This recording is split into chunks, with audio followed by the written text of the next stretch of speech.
તો એક તરફ રાજ્યમાં મંત્રીમંડળના વિસ્તરણની ચર્ચા ઉઠી રહી છે અને બીજી તરફ રાજકોટમાં બ્રહ્મ સમાજ છે તે નારાજ જોવા મળી રહ્યો છે। મહત્વપૂર્ણ છે કે રાજકોટ સહિત સૌરાષ્ટ્રમાં બ્રહ્મ સમાજ નારાજ હોવાની ચર્ચાઓ ઉઠી છે।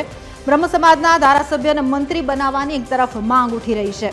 માંડવીના એમએલએ અનિરુદ્ધ દવેને મંત્રી બનાવવા માટેની માંગ થઈ રહી છે, તો ભાવનગરના એમએલએ સેજલબેન પંડ્યાને પણ મંત્રી બનાવવા માટેની માંગ ઉઠી છે।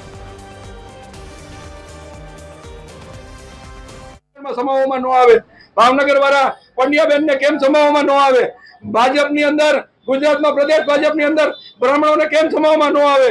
કારણ કે ભાજપ જો ઊભું થયું હોય તો બ્રાહ્મણોના ખંભા ઉપર ઊભું થયું છે।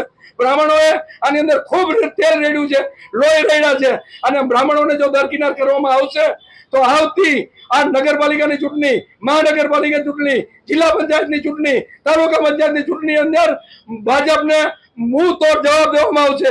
હું અહીંયાથી અટકીશ નહીં, હું સૌરાષ્ટ્રનું પ્રતિનિધિત્વ કરું છું, આખા સૌરાષ્ટ્રમાં પ્રતિનિધિત્વ કરવા જઈશ, દરેક જિલ્લામાં જઈશ, દરેક તાલુકા મથકે જઈશ અને સમસ્ત બ્રહ્મ સમાજને જાગૃત કરીશ અને હું કહીશ કે જો ભાજપ આપણને અન્યાય કરે